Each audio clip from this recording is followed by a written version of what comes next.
अहिले चाहिँ हामी ठ्याक्कै छौँ यो ग्रेट लेक सुपेरियर रहेछ। यो चाहिँ युएसको साइड पर्ने रहेछ, यतापट्टिको जुन यो पारिपट्टिको भागहरू चाहिँ जस्तो लाग्यो।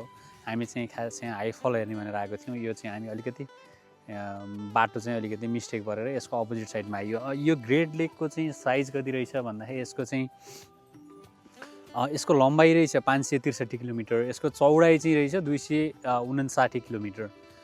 यहाँबाट चाहिँ यो नजरिया चाहिँ अहिले देख्न सकिन्छ। यस्तो यो ताल चाहिँ यसरी फैलिएको छ यो भूभागमा, पहाडहरू जस्तो देखिन्छ। रुखहरू चाहिँ अब हरियाली, अब बिस्तारै अब पातहरू पलाउँदैछ विन्टर सकिएर भर्खरै।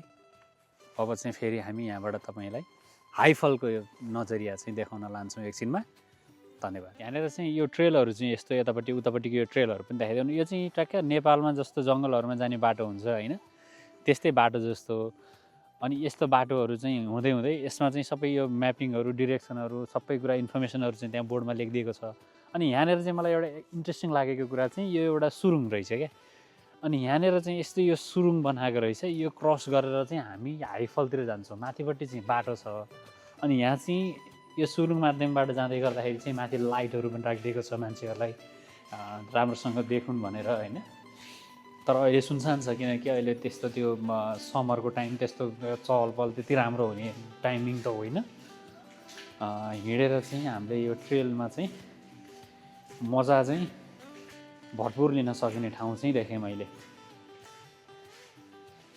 हामी चाहिँ हाइफल जाँदै गर्दा बाटोमा चाहिँ यहाँनिर एउटा यो द चिम्नी साइड भन्ने कुरा चाहिँ हामीले यहाँ एउटा यो सानो ढुङ्गाले बनाएको संरचना चाहिँ देखियो होइन। यो चाहिँ यहाँ के भनेको रहेछ भन्दा, यो सर्टकटमा भन्छु म, यो 1930मा चाहिँ यहाँ यो लोकल यहाँको ढुङ्गाहरूबाट बनाएको रहेछ।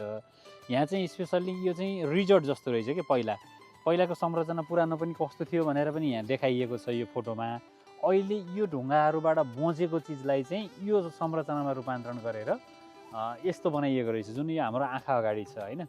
यहाँ चाहिँ मान्छेहरू चाहिँ शिकार खेल्न आउने मान्छेहरू जुन युएसबाट भयो स्पेसल्ली होइन, अनि यहीँ क्यानाडाबाट पनि भयो, धेरै मान्छेहरू चाहिँ त्यो संरचनामा आएर चाहिँ यसमा आएर बस्ने ठाउँ रहेछ कि यो स्पेसल्ली त्यति बेला चाहिँ। अनि $1.75 सेन्ट तिरे पछाडि चाहिँ यहाँ खानेकुराहरू पनि पाइने होइन, त्यस्तो फेसिलिटी भएको यो एरियामा चाहिँ त्यसको बाँकी रहेको संरचना चाहिँ यो हो अलिकति, जुन चाहिँ यो अहिले देख्न सक्छौँ। यसलाई अलिकति रूपान्तरण पनि गरिएको रहेछ। अहिले चाहिँ हामी ठ्याक्कै आइपुगेका छौँ हाइफलमा। यो चाहिँ हाइफलको नजरिया हो होइन। हामीले चाहिँ यहाँबाट चाहिँ यताबाट चाहिँ झरना यस्तो पानीको छिटाहरू आइरहेको छ होइन। यहाँ एकदम त्यो यताबाट हेर्न पनि गाह्रो हुने रहेछ नजिक गएर। अनि यो चाहिँ झरना झरेको छ, यता माथिबाट आएको छ। यो चाहिँ युएसको पार्ट हो, यतापट्टिको साइड पनि भन्ने सुनेको थिएँ मैले होइन। अनि उता पारिपट्टि पनि एउटा भ्यू पोइन्ट रहेछ। अब वहाँ चाहिँ कतापट्टिको मान्छेहरू आउनुहुन्छ होइन, सायद उताबाट पनि आउने बाटोहरू छ, वहाँ ट्रेलहरू छ देखेँ मैले। भ्यू पोइन्ट वहाँ पनि रहेछ, उताबाट नै आउने बाटो भयो होइन। हामी चाहिँ अहिले क्यानाडाको साइडमा छौँ, त्यो चाहिँ युएस साइडमा हुनसक्छ मेरो बुझाइमा।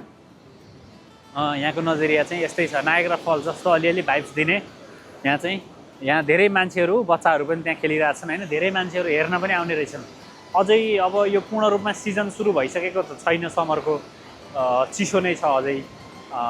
तर पनि नजरिया चाहिँ यसो रिफ्रेस हुनको लागि चाहिँ धेरै राम्रो भ्यू छ यहाँनिर।